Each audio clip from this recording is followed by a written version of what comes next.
ഈ വീഡിയോ കാണുന്ന എല്ലാ അധ്യാപകർക്കും നമസ്കാരം. LP UP ഇൻ്റർവ്യൂ സ്ഥിരമായി ചോദിക്കുന്ന ചോദ്യമാണ് NCERT SCERT എന്നുള്ളത്. അപ്പോൾ അതിനെക്കുറിച്ചാണ് ഇന്നത്തെ ക്ലാസ്സിൽ ഡിസ്കസ് ചെയ്യുന്നത്.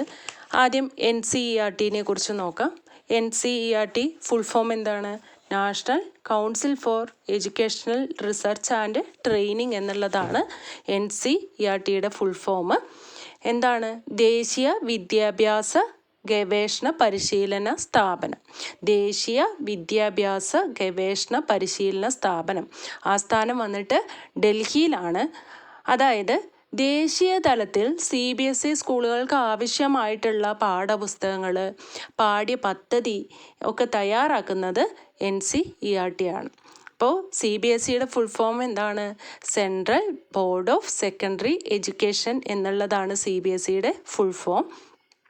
നമ്മളൊരു ആൻസർ പറയുന്ന സമയത്ത് അതിൽ വരുന്ന ഓരോ വേർഡും ചിലപ്പോൾ പാനലിൽ ഇരിക്കുന്നവർ ഒരു ക്വസ്റ്റ്യനായിട്ട് ചോദിക്കാം. അതുകൊണ്ട് CBSEയുടെ ഫുൾ ഫോമും മനസ്സിലാക്കുക. NCERTയുടെ മറ്റൊരു ചുമതലയാണ് സംസ്ഥാനങ്ങളിൽ വിദ്യാഭ്യാസവുമായി ബന്ധപ്പെട്ട വിഷയങ്ങളെക്കുറിച്ച് ഗവേഷണം നടത്തുക, ദേശീയ പാഠ്യപദ്ധതി ചട്ടക്കൂട് തയ്യാറാക്കുന്നത്, അതുപോലെ തന്നെ പുതിയ പഠനതന്ത്രങ്ങളും സാമഗ്രികളും വികസിപ്പിക്കുന്നത് ഒക്കെ NCERTയുടെ ചുമതലയാണെന്നും കൂടി മനസ്സിലാക്കി വയ്ക്കുക.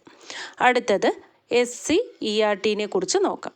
State council four educational research and training എന്നുള്ളതാണ് SCERTയുടെ ഫുൾ ഫോം. SCERTയുടെ എന്താണ് ഉദ്ദേശിക്കുന്നത്? സംസ്ഥാന വിദ്യാഭ്യാസ ഗവേഷണ പരിശീലന സ്ഥാപനം. സംസ്ഥാന വിദ്യാഭ്യാസ ഗവേഷണ പരിശീലന സ്ഥാപനമാണ് SCERT. അപ്പോൾ SCERTയുടെ ചുമതലകൾ നോക്കാം. സംസ്ഥാനത്തെ പ്രീ പ്രൈമറി മുതൽ ഹയർ സെക്കൻഡറി വരെയുള്ള വിദ്യാഭ്യാസ സ്ഥാപനങ്ങൾക്ക് ആവശ്യമായിട്ടുള്ള പാഠ്യപദ്ധതി, പഠന സാമഗ്രികൾ, മൂല്യനിർണ്ണയ ഉപാധികൾ, മാർഗരേഖകൾ എന്നിവയൊക്കെ വികസിപ്പിക്കുക. എന്താണ്? പ്രീ പ്രൈമറി മുതൽ ഹയർ സെക്കൻഡറി വരെയുള്ള വിദ്യാഭ്യാസത്തിന് ആവശ്യമായിട്ടുള്ള പാഠ്യപദ്ധതി, പഠന സാമഗ്രികൾ, മൂല്യനിർണ്ണയ ഉപാധികൾ, മാർഗരേഖകൾ എന്നിവ വികസിപ്പിക്കുക. മറ്റൊരു ചുമതല പാഠ്യപദ്ധതി, പഠന സാമഗ്രികൾ എന്നിവയെക്കുറിച്ചുള്ള പഠനങ്ങളും ഗവേഷണങ്ങളും നടത്തുക. അതായത് പാഠ്യപദ്ധതിയെക്കുറിച്ചും പഠന സാമഗ്രികളെക്കുറിച്ചൊക്കെ പുതിയ ഗവേഷണങ്ങൾ നടത്തുക എന്നതും SCERTയുടെ ചുമതലയാണ്. ഇനി അടുത്തത് സേവനകാല പരിശീലനത്തിന് നേതൃത്വം നൽകുക. സേവനകാല പരിശീലനത്തിന് നേതൃത്വം നൽകുക. ഇനി മറ്റൊരു ചുമതലയാണ് കലാകായിക പ്രവൃത്തി വിദ്യാഭ്യാസത്തിന് ആവശ്യമായ സാമഗ്രികളൊക്കെ വികസിപ്പിക്കുക. കലാകായിക പ്രവൃത്തി വിദ്യാഭ്യാസത്തിന് ആവശ്യമായിട്ടുള്ള സാമഗ്രികൾ വികസിപ്പിക്കുക.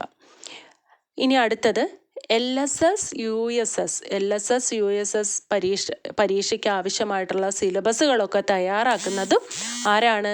SCERT ആണ്. അടുത്തത് അധ്യാപക പരിശീലന പാഠ്യപദ്ധതി, പഠന സാമഗ്രി എന്നിവയൊക്കെ തയ്യാറാക്കുന്നതും SCERT ആണ്. അപ്പോൾ ഇന്നത്തെ ക്ലാസ്സിൽ NCERTനെ കുറിച്ചും SCERTനെ കുറിച്ചും വളരെ ഇമ്പോർട്ടൻ്റ് ആയിട്ടുള്ള കാര്യങ്ങൾ മാത്രമേ പറഞ്ഞിട്ടുള്ളൂ. നമുക്ക് ഇൻ്റർവ്യൂ സമയത്ത് പാനലിലിരിക്കുന്നവർ ക്വസ്റ്റ്യൻ ചോദിക്കുമ്പോൾ വളരെ ഇമ്പോർട്ടൻ്റ് ആയിട്ടുള്ള 1-2 പോയിന്റുകൾ പറയുക. നമുക്ക് അറിയുന്നുണ്ടോ എന്നുള്ളത് മാത്രമാണ് അവിടെ വിലയിരുത്തുന്നത്. അപ്പോൾ അടുത്ത ക്ലാസ്സിൽ പുതിയ ചോദ്യങ്ങളുമായിട്ട് കാണുന്നത് വരേക്കും താങ്ക് യു.